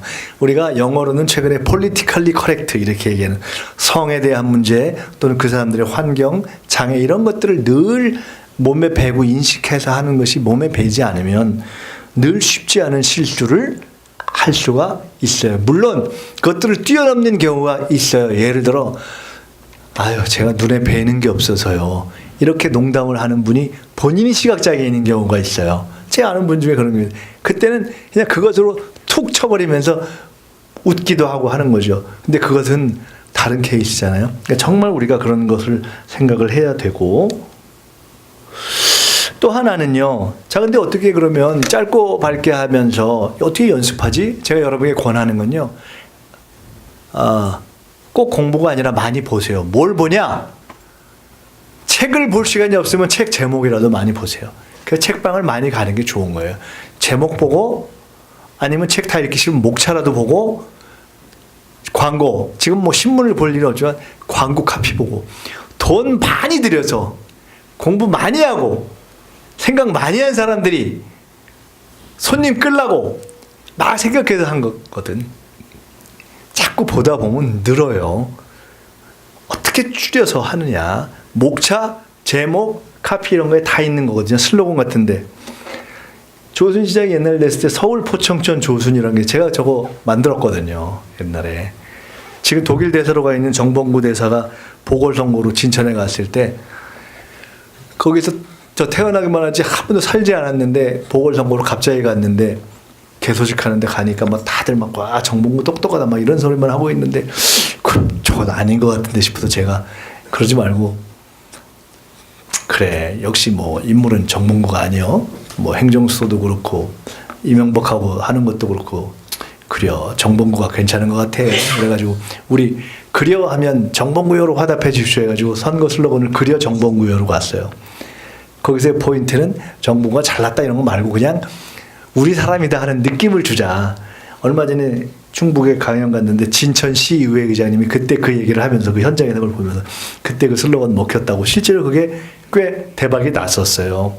그러니까 생각하고 자꾸 보고 훈련하고 그런 훈련이 아주 현실적으로 여러분에게 도움이 되지 않을까 생각을 합니다. 그 끝으로 네 번째 1, 2, 3, 4 철칙, 학습, 소통 네 번째가 문화인데 간단한 거예요. 여러분 정치도 그렇고 다른 분야도 그렇고 그 일만 하는 것은 사실은 굉장히 본인도 지루하고 남도 지루하죠. 저는 가끔 이런 생각을 해요. 일은 제가 해야 되니까 하는 것이고 그리고 나를 행복하게 하는 것은 의외로 작은 다른 것들이다. 제가 비교적 인간으로서도 개인으로서도 이렇게 경험을 해보고 또 많이 변방에서도 있어보고 그런 시간을 갖추면서 전에보다는 더 노력하는 것이 스스로의 삶을 풍성하게 하고자 하는 시간을 가지고 잘 안 되지만 노력하거든요. 근데 중요하죠. 그 백범 김구 선생이 실제로 엄혹한 시절을 거쳤던 그가 가졌던 꿈이 돈 많은 나라, 힘센 나라가 아니라 문화적인 국가잖아요. 저거 굉장히 중요한 거예요. 앞으로 남과 북은 결국은 문화로 만날 거예요. 그리고 한 개인의 품성에 있어서도 그렇고, 제가 최근에 여러분 알다시피 미스터 선샤인 얘기 많이 하지만 미스터 선샤인이라는 드라마만큼 최근에 가장 많은 사람에게 가장 많이 나라라는 문제와 역사에 대해서 생각하게 하는 경우가 그렇게 많이 있나요? 실제로 리더들에게 있어서도 가면 갈수록 그들의 문학적 소양, 음악적 소양, 미술의 소양 이런 등등이 중요하게 되는 거죠. 저기 있는 사람들 뭐 시락 프랑스, 미국의 뭐또 프랑스 퐁피두, 뭐 영국의 처칠, 러시아 옐친, 클린턴 다 다양한 방식으로 자기의 문화적인 품성을 키우고 소통한 사람들이죠. 우리도 그래요. 다 노 대통령은 이꼽사 춤을 췄고 DJ는 하면서도 판소리를 즐겼고 이런 등등이 있는 거죠. 그런데 제가 이미 우리는요 최고의 클래식을 꼭 아트홀에 가야만 듣는 세상이 아니잖아요. 2, 3만 원이면 내 핸드폰을 통해서 뭐 블루투스 스피커를 할 수 있고 다 들을 수 있고 음악도 들을 수 있고 모든 걸 할 수 있어요. 그러니까 이미 우리가 예술적으로 자기를 풍성하게 하지 못한다라는 것은 다 핑계잖아요. 제가 좋아하는 저를 서로 잘 알고 가끔 제가 가서 구두를 닦는 한 공간이에요. 사실은 저기 송정역인데 며칠 전에 제가 여기 자주 가는 데인데 광주에 뭐 일 있어서 갔다가 이제 기차 시간 10분 남았길래 저녁인데 아예 잘 있나 하고 얼굴이나 보려고 들어갔는데 이거 전자기타 이거 하고 계시더라고. 야 좋겠다고 내가 그랬지. 시간도 많고 하니까 여기 있는 동안에 저녁에는 그거 하고 퇴근할 줄 알았는데 그리고 하루 종일 앉아 계시니까 여기서 클래식은 맘먹고 들으면 나는 그거 듣고 싶은데 그렇게 몇 시간씩 계속 들을 수 있는 건 당연히 최고라고. 근데 가만히 그러고 하고 보니까 저쪽 공간에는 키보드도 있고 양반이 할 건 다 하고 살더라고. 그러니까 이런 삶을 스스로 풍성하게 하는 노력 그리고 그것이 주는 주역에 여러 가지 얘기가 있는데 그중에 예를 들어 정말 결국 사람을 감동시키는 것이 결국 감성이라는 얘기가 나오거든요. 자, 얘기를 많이 했는데 나머지 얘기는 5분 안에 끝내려고 그럽니다. 철칙도 지켜야 되고 공부도 해야 되고 소통도 해야 되고 또 문화적인 것도 해야 되는데 그러나 마지막 플러스 원은 뭐냐? 지도력에 있어서. 문재인 대통령은 완벽한 인간일까요? 그렇지 않죠. 우리가 존경했던 김대중 대통령은 완벽한 인간이었을까요? 노무현 대통령은 완벽했을까요? 제가 모셨던 김대중 대통령 정말 훌륭한 분이었지만 때로 많이 비판을 받았습니다. 이제는 돌아가셨기 때문에 그런 과거의 이런저런 흠결을 끄집어내는 것도 참 어떻게 보면 죄송스럽기도 하지만 그렇게 돌이켜보면 어떤 때는 20억 플러스 알파 이런 것이 있었어요. 잘 모르실 거예요. 노태우 대통령한테 20억을 받았다. 더 받았냐 안 받았냐고 막 보수의 공격을 받았던 거예요. 근데 그때는 충분히 지금 상황에서 보면 그때로서는 이해할 수 있는 그 당시에 있을 수 있는 상황에서 대통령으로서 와서 그렇게 하는데